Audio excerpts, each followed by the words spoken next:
23 ವರ್ಷದ ಸುಳ್ಳು, ಕೋಟಿ ಕೋಟಿ ಅಕ್ರಮ, ಕೊನೆಗೆ ಸಿಕ್ಕಿತು ಅಸಲಿ ನ್ಯಾಯ. ಪತಿಯ ಅಂಡರ್ಗ್ರೌಂಡ್ ಆಸ್ತಿಯನ್ನೇ ಕಿತ್ತುಕೊಂಡ ಪತ್ನಿಯ ಅಗ್ನಿ ಪರೀಕ್ಷೆಯ ಕತೆ ಇಲ್ಲಿದೆ. 2002ರಲ್ಲಿ ಡಿವೋರ್ಸ್ ಆದಾಗ ನನ್ನ ಹತ್ತಿರ ಇರೋದು ಇಷ್ಟೇ ಅಂತ ಸುಳ್ಳು ಹೇಳಿ ಪತ್ನಿಗೆ ಕೇವಲ 3.5 ಕೋಟಿ ಎಸೆದು ಕಳುಹಿಸಿದ ಪತಿರಾಯನ ಮೋಸದ ಆಟವಿದು.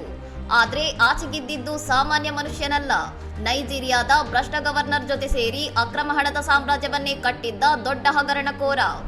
28 ಮಿಲಿಯನ್ ಪೌಂಡ್ಗೂ ಹೆಚ್ಚು ಆಸ್ತಿಯನ್ನು ಕಣ್ಣಿಗೆ ಮಣ್ಣೆರಿಸಿ ಅಡಗಿಸಿಟ್ಟಿದ್ದ ಪತಿ ಕಡೆಗೆ ಸಿಕ್ಕಿಬಿದ್ದದ್ದು ಜೈಲಿನ ಕಂಬಿಗಳ ಹಿಂದೆ.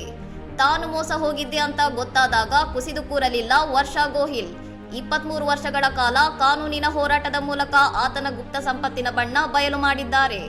ಅಂದು 3.5 ಕೋಟಿಗೂ ಮುಗಿದು ಹೋಗಿತ್ತು ಅಂದುಕೊಂಡಿದ್ದ ಕೇಸು ಇವತ್ತು 85 ಕೋಟಿ ರೂಪಾಯಿ ಬೆಲೆ ತೀರುವಂತೆ ಮೋಸಗಾರನಿಗೆ ಸುಪ್ರೀಂ ಕೋರ್ಟ್ ಬಿಸಿ ಮುಟ್ಟಿಸಿದೆ. ಇದು ಕೇವಲ ಹಣದ ಗೆಲುವಲ್ಲ, ಸತ್ಯವನ್ನು ಅಡಗಿಸಿಟ್ಟವನಿಗೆ ಕಾನೂನು ಕೊಟ್ಟಿರುವ ಕಪಾಳ ಮೋಕ್ಷ. ಮೋಸಗಾರನಿಗೆ ಸಿಕ್ಕ ಇಂಥ ಶಿಕ್ಷೆ ಬಗ್ಗೆ ನಿಮ್ಮ ಅಭಿಪ್ರಾಯವೇನು?